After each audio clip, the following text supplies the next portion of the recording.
At that moment, sharp thorns and branches blocked. Push it. And as you can see, the guards are no longer here.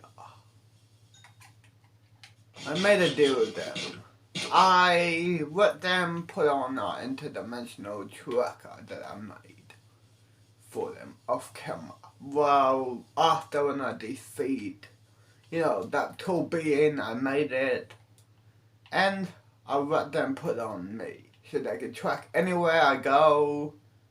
And they could send other dimensional beings after me. If they, if I decide to run, but I'm not going to. Because now I can go wherever the fuck I want to go on my own.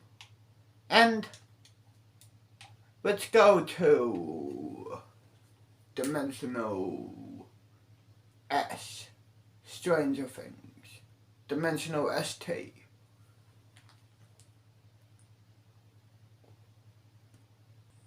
Well, here we are at Stranger Things universe.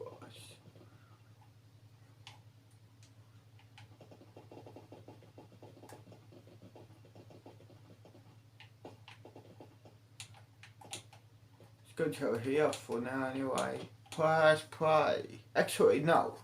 How blunt. Let's go. There we are.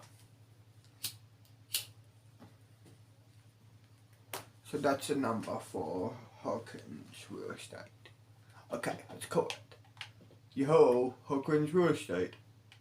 Hey, I would like to buy a house. Okay? Do you want a cheap house or expensive house? It's up to you, really.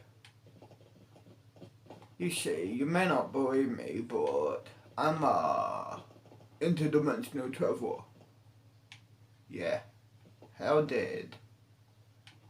We get lots of them over here in this dimension, so okay. Well, just for the interdimensional traveler, the houses are free. Seriously? Yeah. I will text you where your house is at. See ya. Okay, thanks. See ya. Well, that was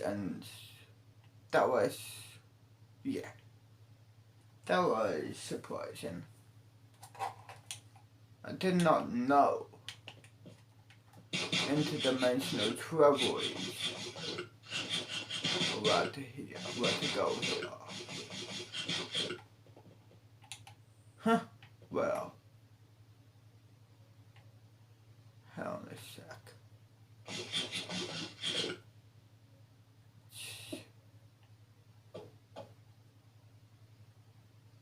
Okay. Well, shit. It says the wheels are interdimensional wheels. You can live on the planet, but when the world ends, you cannot help it. But I will help it. I will help humans. I will get rid of, you know what I mean, I'll make a deal with them. I'll protect them from other beings out there. And they give me what I want and into return.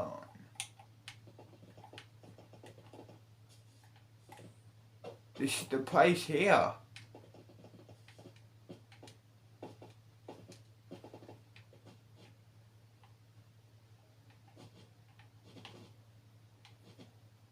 It's not much, but okay.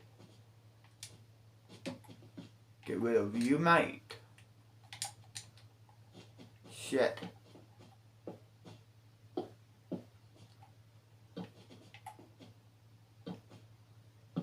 Have no blunt. And get rid of you.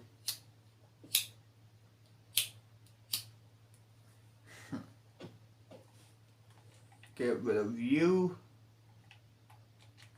Put you in my backpack. Put all yous in my backpack. There we are. Well, shit. Now let's go here. Place this here. And place this here.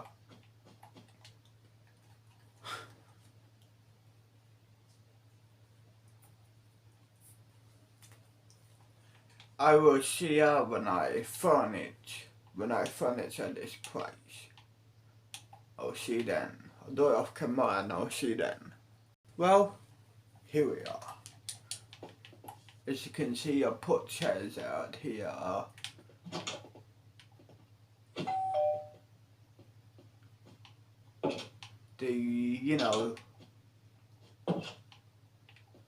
The buzzer here, whatever you call it here.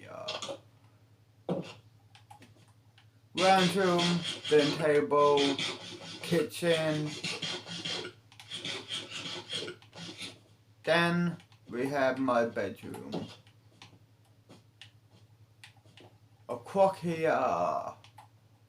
Then storage area, like you know. So, here we are. Go to here. Press play.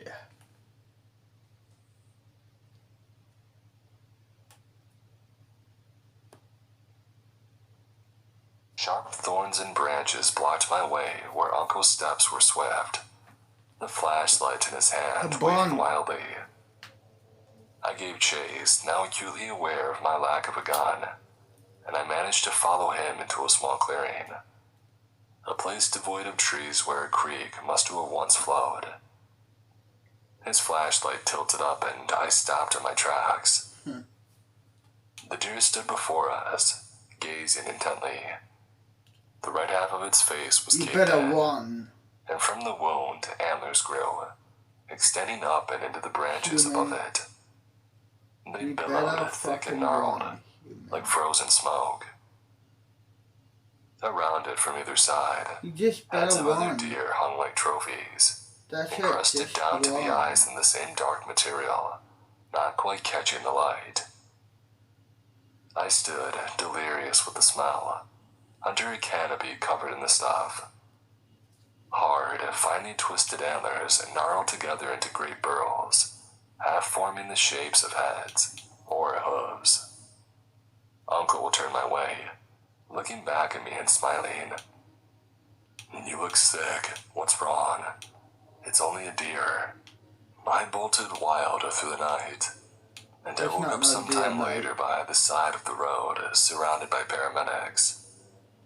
My memories for the next few weeks were fuzzy, full of hospital rooms and doctors and tubes. Hey, Papa. Suicide, they said. Evidence was found in a... Let me guess, you also live in here, sis.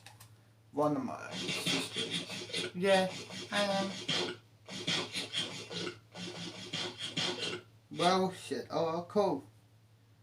Tell them your name and your age, sis. Something. My name is Brittany, and I am 10 years old. And I'm an interdimensional being, just like my brother here. Goddamn right, sis. Press play. By a section of forest. Come sit down. Chunks of brain matter splattered by gunshots on nearby trees. A flashlight and some clothes. A couple scattered bones. As for his body, they said the scavengers must have come after it. My name was cleared quickly enough, as it went, after they learned what was inside of my head. Some kind of poison, biological in nature and neurotoxic. Yes. Said that I was lucky that I came out with only minor brain damage. Just like you do to other sisters and brothers. Just like you do to your days before his estimated brother. time of I death. mean your fuck, not brother, fuck. I sometimes your hallucinate other now, sisters seeing and your mum antlers of trees, hearing the pregnant me clicks too. of hooves. Oh, I will. They blame it on I brain was going damage, but to, these fools but I blame didn't know that for all where sorts you of went. things, never bothering to go Yeah, amok. I was here. I decided to On move warmer out. days, through the Just like humidity you. and the still, heavy Cool. air, a smell sometimes know. wafts into my yard from the south. A sweet smell like honey. That's still in that direction my uncle waits, On the bun. among the crown of horns. I take up the scent deeply, now as repulsive as it once was. Do you know fuck and know quietly the in my arcade? heart that my in uncle Hawkins? did not die. Yes, done. Let's go. Cool. Pause it. Let's chill at the arcade and yeah, you know, fuck at the arcade. Don't know how, but hopefully, you know, we can do that. Arcade, arcade, arcade. Here we are. Yep, here we are. Okay, press play. Let's go watch. Let's watch here. Exterior, Los Angeles. A busy day at the Walk of Fame. Oh, you got another idea?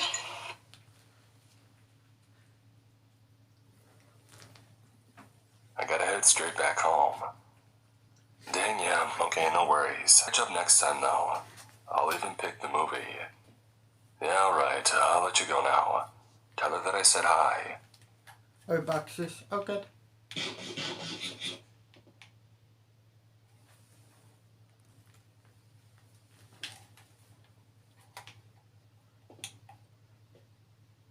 How can I help you?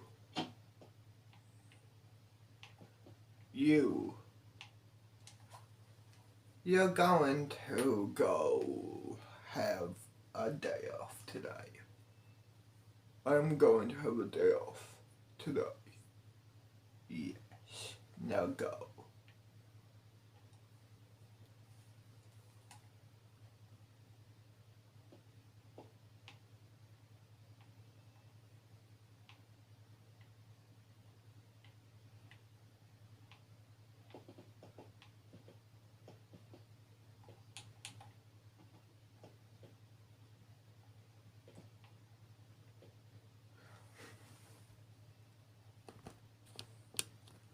Let's check food.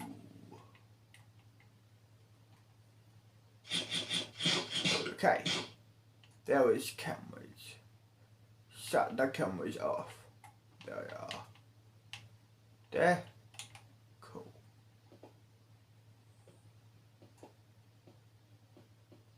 Now, no one would know. People would think, yeah, it's closed. Let's put on the close sign. There you go. Now, people think, you know, we are in the crisis to fucking day. Good. Oh no.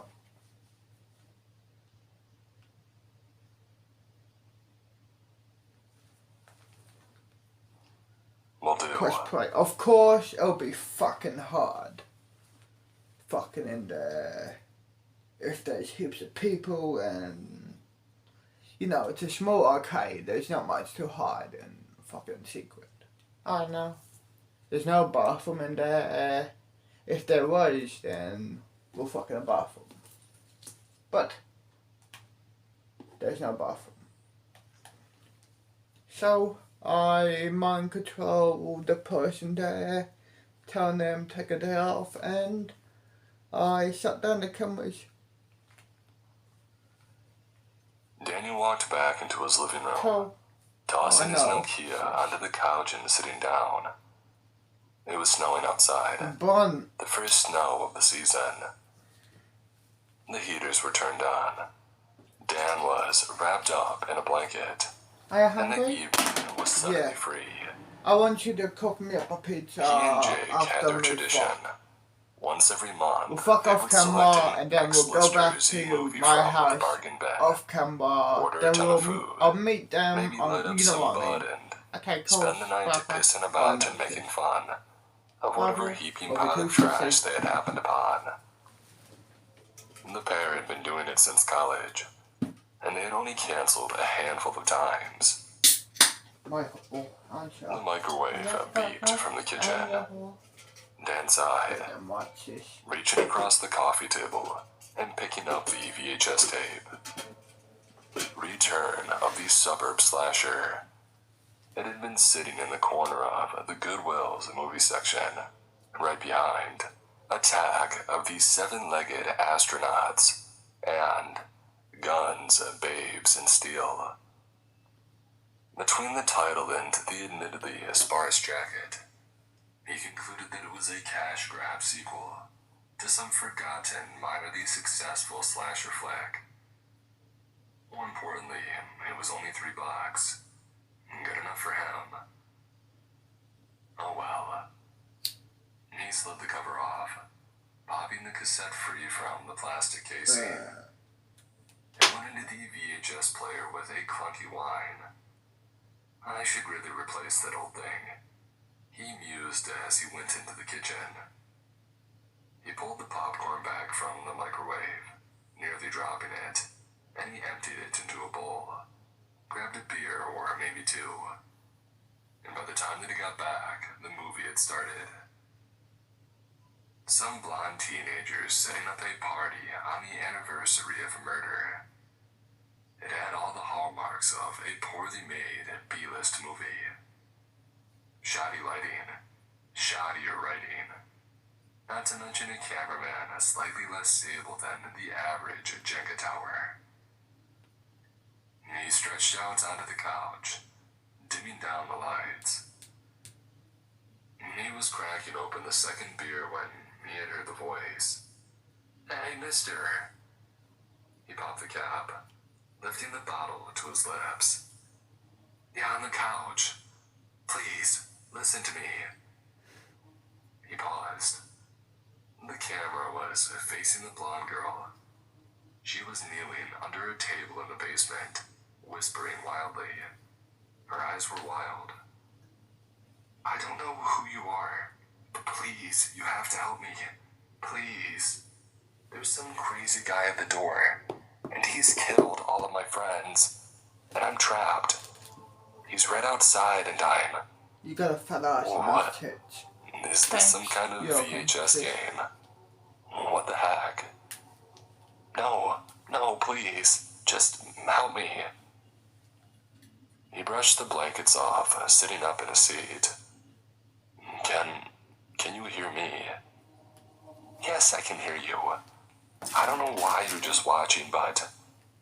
Okay then, tap your nose twice. What? Just do it. I need proof. The blonde girl hurriedly raised a hand to her face, tapping her nose twice with her ring finger. No way. What the actual? Please. I did what you asked. Now help me. Crap. Jesus, okay. What can I do? I don't know. Just, do you know how to get out of here? Okay, no. Are there any He heard splintering. The girl blanched and the sound of thudding footsteps got closer. Oh God. A shadow, it fell over the camera. The girl opened her mouth and, in a split second, before any sound was able to escape, she was pulled out of frame, leaving the camera facing a brick wall. Then there was a scream and then there was nothing. Just a blank black screen. I'm gonna help reflecting Dan's wide-eyed open mouth face back at him. I mean, why not, right? Why not help that chick? Good idea. Oh, I know it's this. And then I'll make a deal with her. She can be my horse. I'll give her whatever she wants in return. If she wants millions of quadrillions of money, then I'll give her that. If she wants anything, basically, I will give her like other people making a deal with me. Whatever they want as a return, I'll give them. But they have to follow my will. Deal is a deal. Humans are dumb and desperate. So, why not, oh jeez, there's a fucking hole there.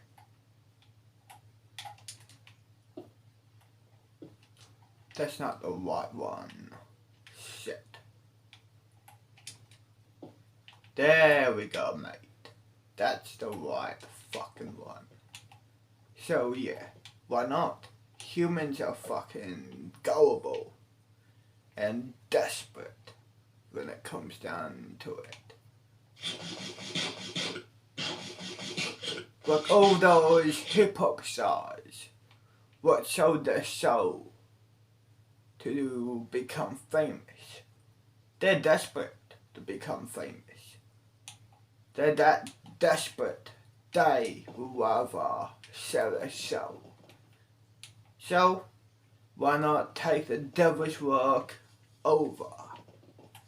If the devil has a problem with me, then we'll fight it. And if I win, the devil will work for me. If he wins, well, I guess I'll work for the devil. I want the devil to show himself. And I want God to show himself as well. I'm going to take his business and the devil's business. Push play. Mister. Hey, yeah, I'm listening. I don't know you, and I don't know why you just sat there watching this without doing. Wait, do you not remember? Remember what? I was just talking to you. Please, sir, I don't know what you're talking about, but I need to get help right now, please. I'm really, really scared. Okay, alright. What's your name? Heather Campbell. Well, okay, Heather. I'm Dan, and I'm a 911 operator. I need you to listen to me, okay? You're in the basement, right? Do you see any tools or any things that you could use as a weapon? Yeah, actually. My dad has a crowbar. Okay, good. Grab that. Do you see anything heavy that you could use to block the door? Yeah, there's a metal bar thing there too. It looks like Okay, she's great. gonna escape. Try to wedge the door shut. So I don't need to help her. I'm scared. I understand that's okay, but you really need to do this. Okay, I guess. The camera panned up as Heather climbed up the stairs hesitantly. 5 steps left. 4. If 3, she dies, then 2, I have to go back in time and she and hurriedly save slammed the iron bar before down against she the inner dies. wall. At the same exact moment, something shoved against the door from the other side. Yeah, it looks like she's gonna die. Heather screamed, jumped back, and ran back down the stairs. The knob rattled, but the door stayed shut. You can sit down, sis, if you want. Oh my god. No, thanks. I would Okay, rather good stand, work. but thank you anyway. Deep breaths. You're welcome, sis. Is there a phone in your house? They're all upstairs. Okay, you're gonna need to get out of this basement sooner or later. You gotta be ready for that. The sound of glass breaking cut her off. The camera whipped around to show the basement window being knocked completely out of its frame and shattering on the floor. Had no bun. The bottom half of a dark pair of coveralls was seen sliding through the newly created hole. The camera flipped back to Heather. Oh God, the window! She screamed, and the screen cut to black. He looked at the cassette player. He hadn't touched it in 3 days since, but he couldn't stop thinking about it. Yeah, she died. Sir, hey. Hey, Heather, my name's Dan, and I'm gonna need you to listen to me, okay? Can you block off all the entrances to the basement? The door, windows, everything. I'll try. She screamed when the door was torn from its hinges and the camera cut to black. Use the stepladder and see if you can wiggle out of the window. All right. She's basically She stuck squeezed in the out, loop. right in front of a pair of dark work boots. That's my thing. The kitchen knife glinted in the A moonlight. pathetic loop. She screamed and the camera cut to black. Grab the crowbar, throw open the door, and run for the front yard. Don't stop for anything. I'm scared. Just trust me. All right, I trust you. She made it to the front door without stopping, not even when a knife was shoved out in her path from the corner. She screamed as it impaled her, and it cut to black. He slammed the door shut, hung his coat on the hook, and took his place on the sofa. He slammed the cassette into the player. He had to save her. No one else was going to. Officer Laura Thompson gingerly stepped into the living room. Nothing in here. Her partner called from the bedroom. Yeah, I think I found him, she replied. The floor of the living room was covered in trash of beer bottles, water bottles, snack wrappers, and microwave meals. There was a figure on the couch wrapped in blankets. The TV was on. She stepped through the sea of refuse to the sofa. She pulled the blanket off. Sir, Mr. Lean, are you alright? It came away sticky and red-brown. She froze as she registered the gun on the coffee table next to the VHS box and remote. She grimaced. The TV was paused on a static-ridden frame of a blonde girl. She was huddled under a table, looking directly at the camera. Whoever she was a good actress. The terror almost looked real.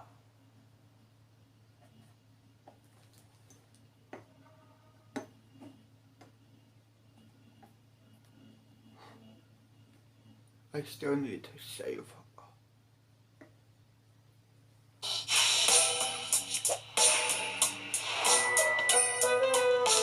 If she tries to kill me, good luck.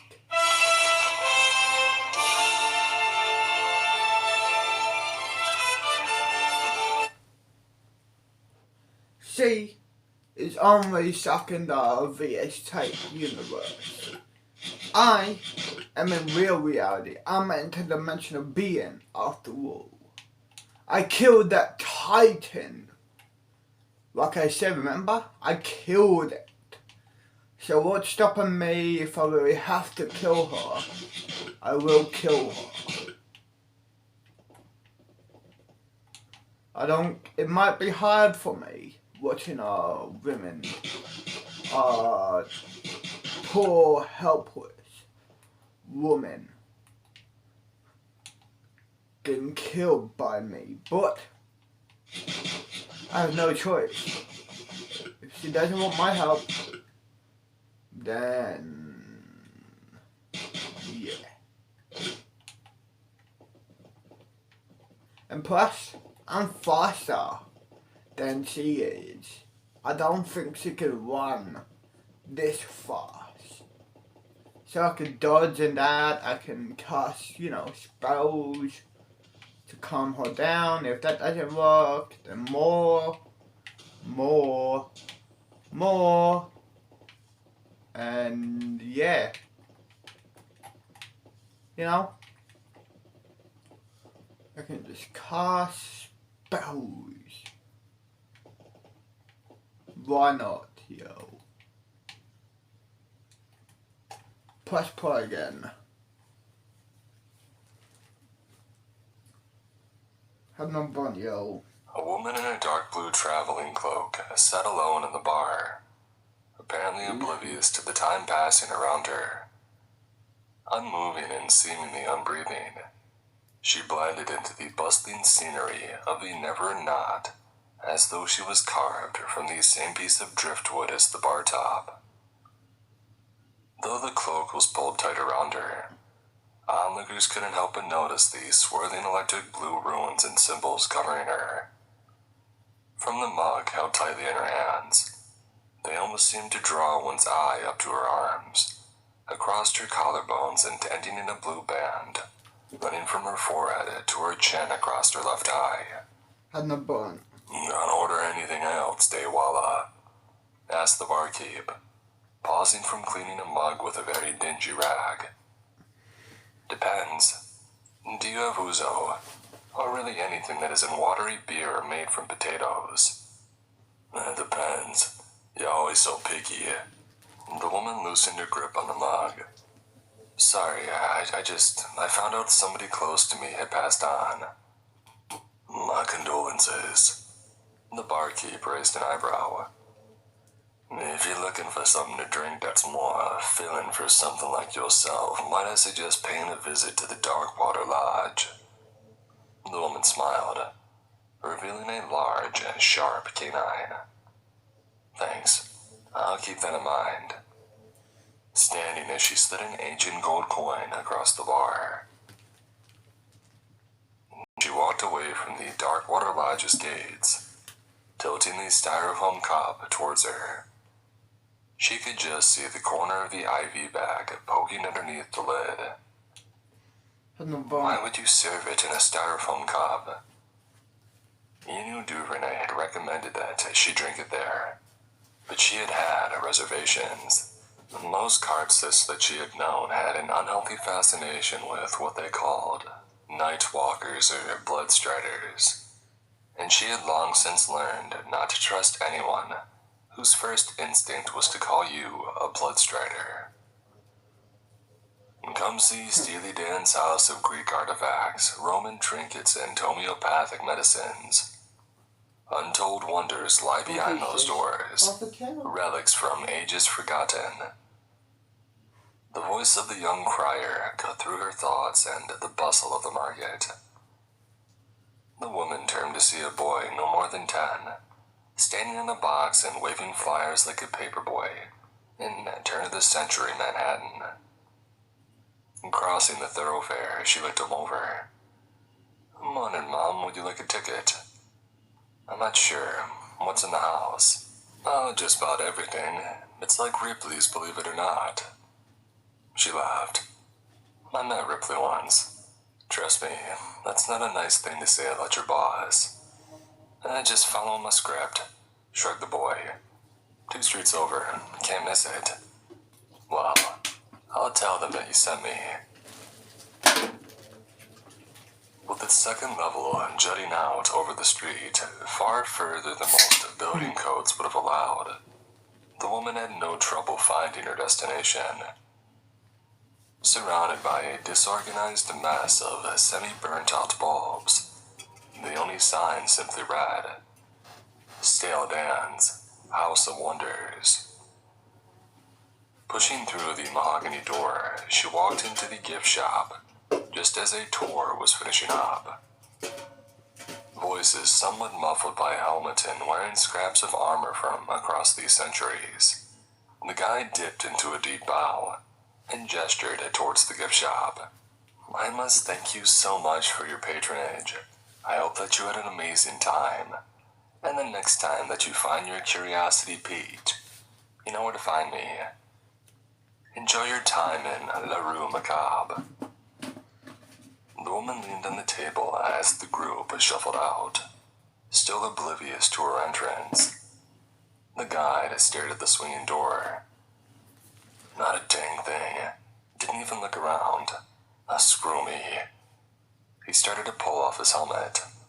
A hoplite helmet from one of Greece's innumerable wars. "Next door's in 15. I'll make that 20 minutes. I've got to get a bite too." He stared at the woman, mouth open. "By the sticks, how the heck are you still alive, Arabella? Come on, Democles. That's no way to treat an old friend." What about a smoke? They smoke. Yes? Cool. Plus 500. If you join the It's smoke, trading pick up a with nose, a pick this plus. lad up with spare. Yeah, Thank I you. can't wait. You're welcome. Mum, you might like to treat yourself with a cocktail sometimes, but be honest with yourself. Keep A blunt.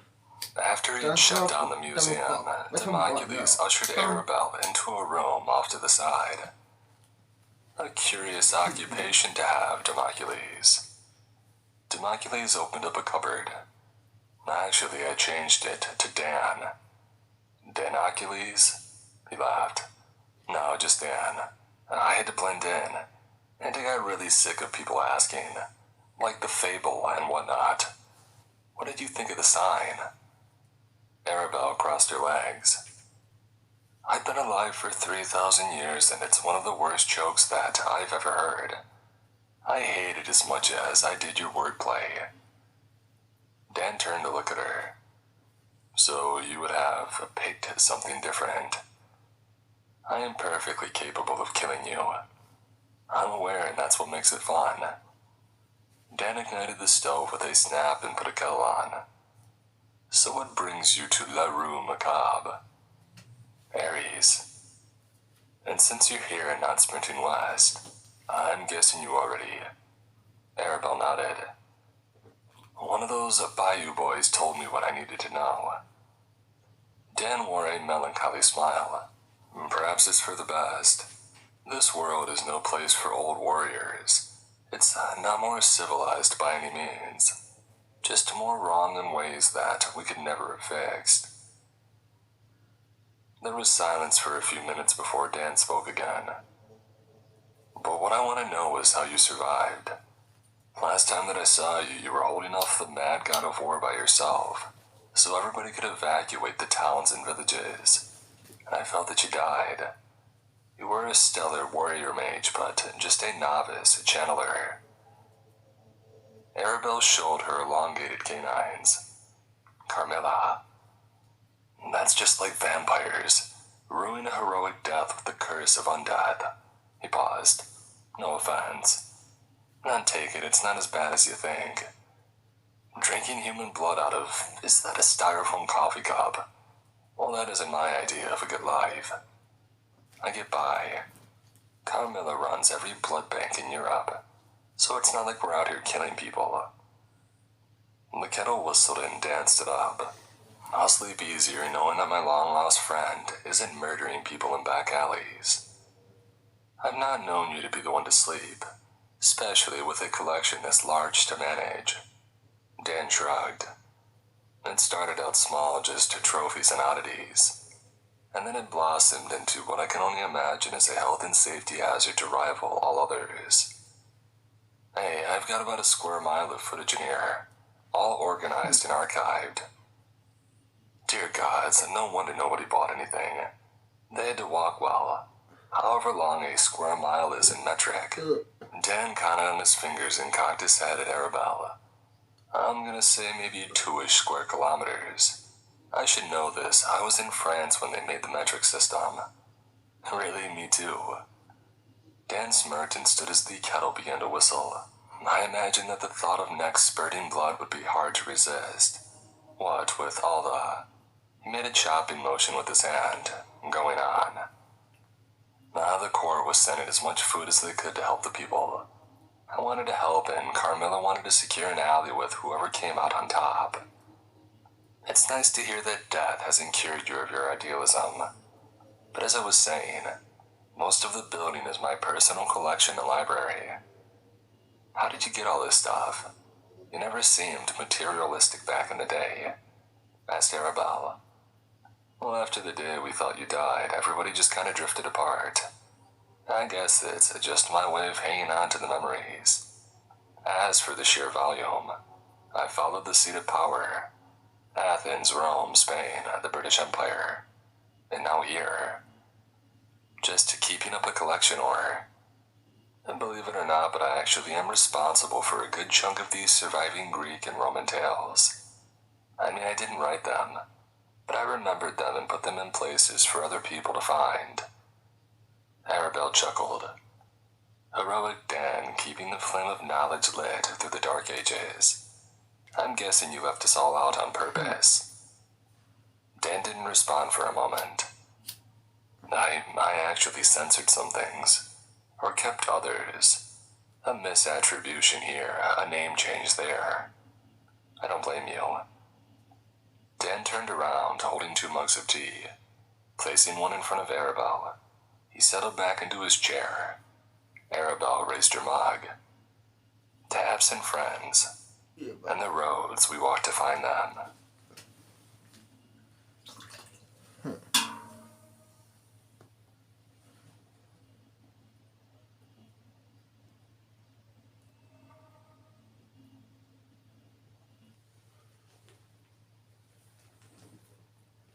Let's have a smoke. Don't fucking hear. There. Done. You go, sis. I know. The old water tower on the outskirts of this crap hill town has been derelict for ages. Yeah, buddy. It's amazing how they haven't torn the dang thing down yet. I reach up for the next rung, which groans in response to the unexpected weight, before snapping off entirely. I manage to catch myself the last second, but my GoPro isn't so lucky. It makes a soft plop in the snow below. There goes my perfect selfie. It was a close call, though. I take a second to catch my breath before I steel my nerves and continue my ascent. Can't turn back now. Stick to the plan. You're going to be remembered for this. I clamber onto the platform, and I'm greeted with an oversized